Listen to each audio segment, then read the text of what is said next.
Bonjour, c'est Isabelle Morin de Spring Formation. Je suis désolée, ça fait 2-3 semaines que je ne vous ai pas posté de vidéo. J'ai une actualité professionnelle et personnelle hyper chargée, mais me voilà de retour. La semaine dernière, un stagiaire m'a demandé c'est quoi la congruence?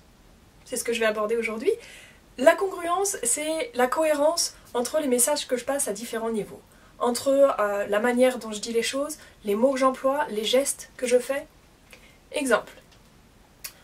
Aujourd'hui, je suis hyper motivée pour vous faire une vidéo. Voilà, vous voyez bien que là, je suis pas congruente. Entre les mots que j'emploie, la motivation, et le ton que j'emploie, l'attitude que je prends à ce moment-là, c'est pas congruent, c'est pas cohérent. En fait, quand on passe un message, il y a trois aspects qui rentrent en ligne de compte. Le premier aspect, c'est les mots qu'on emploie. Le deuxième aspect, c'est la manière dont on les dit, ce qui passe par la voix. Et le troisième aspect, c'est ce qu'on montre avec le corps, avec les gestes, avec l'attitude, avec le regard. On appelle ça le verbal, le paraverbal et le non-verbal. Alors j'ai une petite question pour vous. D'après vous, quand on passe un message, quelle proportion d'informations passe par ces trois canaux? Est-ce que c'est un tiers, un tiers, un tiers? Est-ce que c'est plus? Est-ce que c'est moins? Qu'est-ce que vous en pensez? Allez, je vous donne la réponse. Mais je vous parie qu'on est loin du compte, parce qu'effectivement, bien souvent, on ne se rend pas compte que cette première partie, c'est moins de 10%. Moins de 10% du message passe par les mots, et plus de 90% passe par le non-verbal et le paraverbal et le non-verbal, tous les autres éléments qui rentrent en ligne de compte. C'est Monsieur Merabian qui a défini ça, je vous mets son nom et je vous invite à aller regarder si vous voulez creuser ce sujet sur la répartition des infos. Autrement dit, quand je ne suis pas congruent, la personne en face le perçoit et va percevoir tout le reste.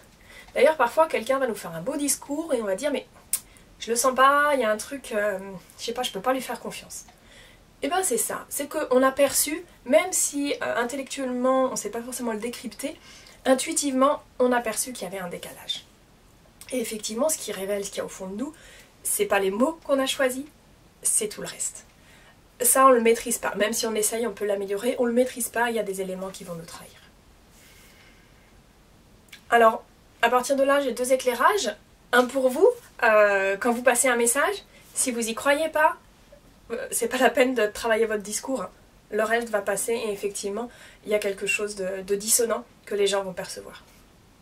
Le deuxième éclairage, c'est quand vous recevez un message de quelqu'un. Exemple, vous confiez un dossier à quelqu'un qui vous dit... ouais, ok. Oui, non mais c'est bon, je m'en occupe. Bon, bah là, tentation est de croire les mots. C'est bon, je m'en occupe, hop, la mission est confiée. Moi, je vous invite plutôt à voir tout le reste, ce qui n'est pas assumé. La partie du message qui est cachée, que la personne n'ose pas mettre en mots, mais qui là vous dit « non, j'ai aucune intention de le faire ». Je vous invite à creuser cet aspect-là, à discuter sur cet aspect-là, par exemple en disant à la personne bah, « écoute, je te remercie de me dire que tu vas le gérer, et en même temps, ben, je perçois que voilà, tu lèves les yeux au ciel ou tu as un ton, j'ai l'impression, agacé. Est-ce qu'il y a quelque chose qui va pas? Est-ce que ça t'ennuie de le traiter? Comment on peut faire? Comment je peux t'aider? » Ce qui va permettre d'ouvrir le dialogue, d'échanger sur ce qui ne va pas pour être dans quelque chose de plus sain, de plus transparent et de plus constructif. Voilà pour l'éclairage d'aujourd'hui. Je vous souhaite une très bonne journée. Si je peux, je vous ferai une deuxième vidéo cette semaine. Et sinon, je vous dis à la semaine prochaine.